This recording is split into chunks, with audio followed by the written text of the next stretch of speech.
दाना वो है जो कम बोले और ज़्यादा सुने। जो शख्स इल्म रखता है उस पर अमल नहीं करता, वो इस बीमार की मानद है जिसके पास दवा है और वो उसे इस्तेमाल नहीं करता। अपनी ज़रूरतों को महदूद कर लेना भी बड़ी दौलतमंदी है।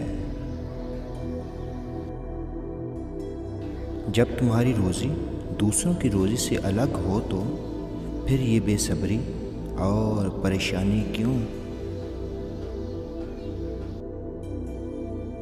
हिकमत एक मुबारक दरख्त है जो दिल से उगता है और ज़ुबान से फैलता है।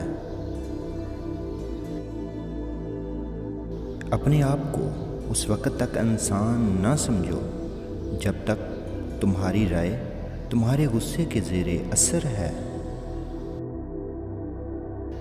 सादक का थोड़ा सा माल झूठे की बहुत सी दौलत से अच्छा है।